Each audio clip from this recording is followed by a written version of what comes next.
Oke, Assalamualaikum warahmatullahi wabarakatuh. Selamat pagi ya semuanya. Hari ini kita masuk ke materi kuliah dampak internet di mata kuliah praktikum teknologi internet. Nah, untuk mata kuliah hari ini kita ada 3 materi ya. Yang pertama dampak positif internet, yang kedua dampak negatif internet, dan yang ketiga ini materi di luar modul yaitu tentang merancang webmu sendiri. Nah, yang pertama mengenai dampak positif internet, ini bisa lebih jelasnya di modul yang kemarin saya kirimkan ya. Ada beberapa poin penting di sini, yaitu yang pertama tentang bahwa internet ini berpengaruh sebagai media komunikasi, lalu yang kedua sebagai media pertukaran data, terus yang ketiga media mencari informasi atau data, yang keempat, untuk memperoleh kemudahan dalam mencari informasi. Dan yang kelima, sebagai lahan informasi. Serta yang terakhir ini, untuk mempermudah dalam transaksi bisnis. Nah, mungkin masih banyak dampak positif dari internet yang lainnya, bisa dicari ya di lain waktu. Berikutnya kita ada dampak negatif dari internet. Sebenarnya nggak cuma yang terpampang di layar saat ini ya, banyak sekali dampak negatif dari internet. Antara lain ada cybercrime, ada hacking, cracking, pornografi, violence and gore, carding, dan judi. Untuk carding ini tentang bagaimana sih penggunaan kartu secara online, kartu kredit itu kan kadang sering banget disalahgunain, apalagi di internet ya. Kadang kita mesti lebih berhati-hati dalam memasukkan data-data pribadi di internet karena bisa disalahgunakan. Nah, mungkin untuk materi tentang dampak internet bisa lebih lanjut di modul ajarnya ya. Di halaman 10 itu ada dampak internet di situ ya. Silakan dibaca sendiri. Nah, sekarang kita masuk ke materi yang ketiga, yaitu mengenai merancang webmu sendiri. Ini materi khusus karena nggak ada di modul ya.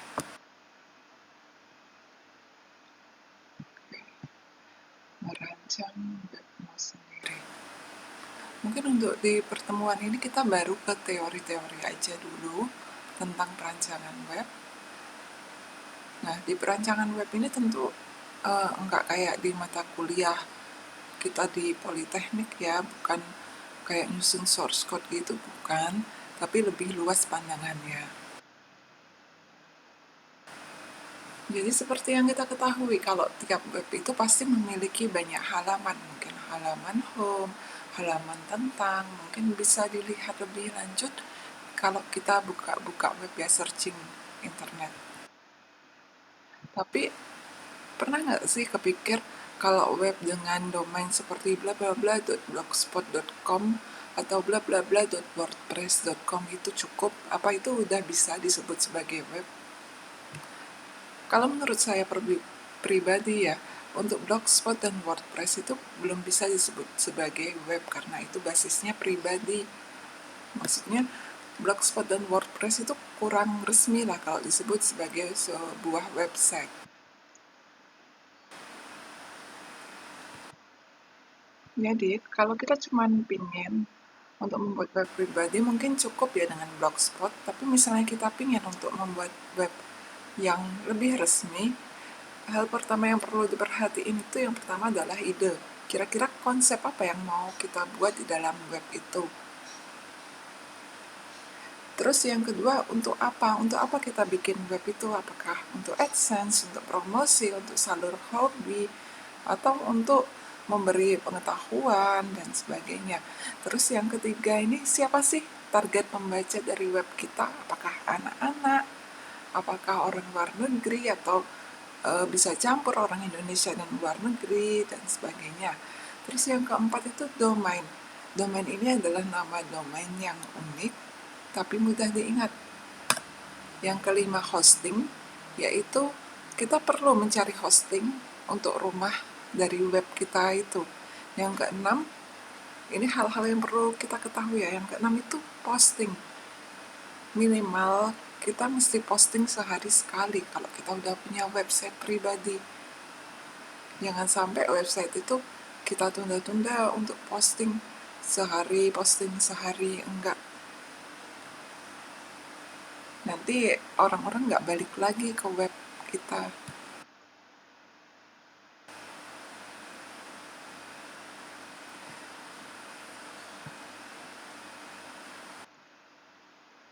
Selanjutnya tentang ide. Ide sebenarnya bisa muncul dari mana aja karena setiap tulisan itu unik, setiap tulisan itu berharga. Apapun bisa jadi tulisan termasuk hobimu. Nah, idenya ini mungkin bisa dari hobi, mungkin ada yang suka sepedaan, ada yang suka desain rumah, ada yang suka masak. Nah, itu mungkin bisa jadi ide untuk nulis di dalam web kita. Terus bisa juga kita buat web itu sebagai wadah promosi. Misalnya ada yang suka jualan baju, jualan alat-alat, mainan, atau mainan yang kecil-kecil itu. Nah, itu bisa juga dipromosiin di dalam web. Terus bisa juga sebagai review produk. Di dalam web kita nggak cuma nge-review produk nih, kita bisa juga membuat link ke situs buat jual beli untuk produk yang telah kita review tadi. Terus kita juga bisa di dalam web itu kita jadikan sebagai wadah edukasi. Karena apalagi kalau di zaman online gini, orang-orang pada nyari sumber itu semuanya di web. Misalnya kayak mahasiswa kita nyari contoh soal UAS bla bla bla bla bla, jawaban dari bla bla bla tambah bla bla bla sama dengan bla bla bla. Nah, itu kan udah mulai banyak banget tuh di Google, orang-orang yang mulai nyari-nyari seperti itu. Nah, itu mungkin bisa jadi ide dari website kita. Terus yang kedua, untuk apa sih kita membuat web? Kalau target kita hanya berfokus pada AdSense, nah tentunya kita harus memposting tulisan dengan base bahasa Inggris setiap hari, minimal 2-10 postingan. Dan itu terus-terusan selama 2-3 bulan. Jangan kamu baru seminggu menulis, udah didaftarin ke AdSense, bisa ditolak kita. Yang jelas yang kedua, kita nggak boleh plagiat ke web lain. Nah, ini yang paling berat. Soalnya kalau ketahuan plagiat ke web lain, itu langsung ditolak sama AdSense. Terus yang ketiga yang perlu kita ketahui itu siapa sih target web kita? Apakah mahasiswa? Apakah umum?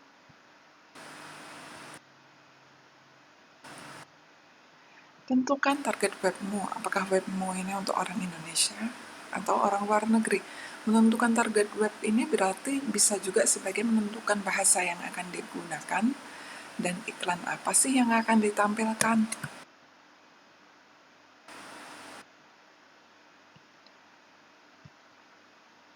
Selanjutnya, menentukan domain. Domain ini nggak hanya sekedar judul, tetapi juga sebuah nama. Jadi domain ini sangat-sangat penting ya. Menentukan domain itu seperti menentukan nama panggilan. Panggilan kan biasanya unik, tetapi ini kalau untuk domain kasusnya, kita jangan sampai domain itu sulit dibaca karena bakal sulit diingat. Yang pertama, domain itu ini sebaiknya ya, jadi boleh yang lain. Sebaiknya .com, karena domain .com itu lebih mudah diingat, lebih resmi, terus ramah SEO, sama lebih populer. Terus yang kedua, untuk menentukan nama domain itu, beri nama yang unik. Yang unik tapi mudah diingat. Jangan namanya asdfghjkl.com. Nah, nanti orang mau nyari websitemu bakal kesulitan banget tuh. ASD apa ya .com. Mungkin kalau lebih gampangnya seperti belajarti.com, tokosepeda.com, rumahweb.com, dan sebagainya. Terus jangan menggunakan tanda strip. Domain sebaiknya tidak menggunakan tanda strip. Kenapa kayak gitu? Soalnya bisa aja kita punya domain tokostripsepeda.com. Tapi orang-orang mungkin bakal lupa kira-kira domain yang tadi dikasih tuh tokosepeda.com atau tokostripsepeda.com ya. Biasanya sih orang lebih cenderung langsung menuliskan tokosepeda.com dibanding tokostripsepeda.com. Terus yang keempat, jangan menggunakan angka, karena angka ini juga nggak mudah diingat. Yang kelima, gunakan nama web yang mencerminkan isi dari webnya. Jangan nama webnya piano.com, isinya kok nggak nyambung ya, isinya beda sama piano.com. Terus sebaiknya lebih baik tidak menggunakan .blogspot atau .wordpress. Ini kalau mau menggunakan AdSense. Tapi kalau kita mau tidak menggunakan AdSense, cuman buat website pribadi, nggak apa-apa pakai blogspot atau WordPress.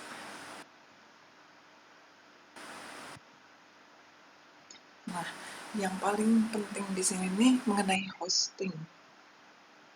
Hosting itu ibarat rumah tempat tinggal dari web. Jangan sampai kita salah pilih.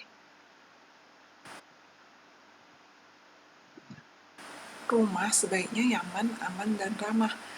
Jadi kita juga sama seperti rumah ya. Pilih hosting yang nyaman, aman, dan ramah. Ramah pelayanan ke customer service-nya. Ada 4 skala yang mesti kita perhatikan, yaitu speed, security, support, dan scalability. Ya, pertama yang itu mengenai speed. Nah, kita perlu memperhatikan performa dari server yang ditawarkan oleh hosting. Bagaimana bandwidth-nya, bagaimana storage penyimpanan datanya, terus plugin optimasi kecepatannya gimana. Terus kita perlu memperhatikan security. S yang kedua, security. Pastikan data yang kita simpan itu aman. Jadi nggak bisa gampang kehack, ada proteksi dari malware dan DDoS, terus ada layanan SSL-nya.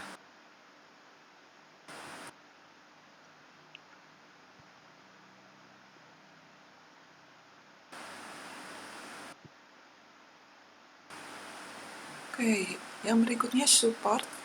Ini bagaimana sih layanan support dari penyedia hosting? Apakah live chat 24 jam? Apakah menggunakan email? Apakah menggunakan phone support? Terus pastikan juga hosting yang kita pilih itu dia menggunakan bahasa yang sama-sama kita enggak.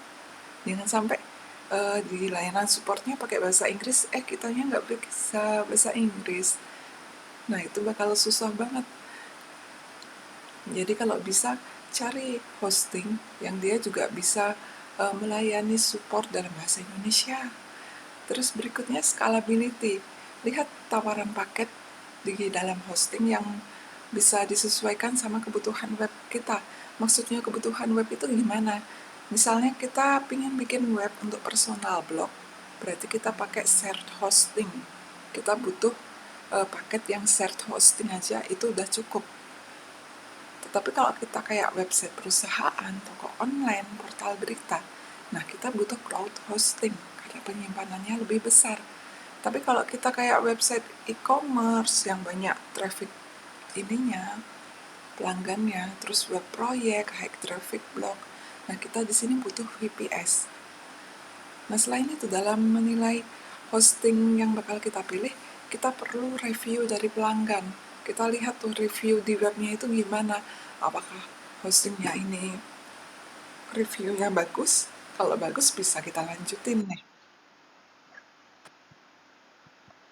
Nah, mungkin untuk penjelasan bagaimana merancang web itu cukup nyampe di sini dulu ya. Nanti silakan dikerjakan form yang saya upload. Terus ada sedikit penjelasan. Nah, di sini ada hosting namanya Rumah Web Hosting Indonesia. Di sini ada rumahweb.com. Nah, di sini sebenarnya gampang banget ya dia. Di sini ada paket web hosting, ada yang cuma domainnya aja. Mungkin ada edit, nanti bisa lihat lebih lanjut ya di sini. Misalnya ada yang tertarik mau bikin web, bisa akses ke sini atau ke web hosting yang lain ya. Oke, mungkin untuk perkuliahan kita hari ini sampai di sini ya. Terima kasih. Silakan dikerjakan formnya. Itu mungkin bisa membuka wawasan kita tentang web ya. Oke, terima kasih.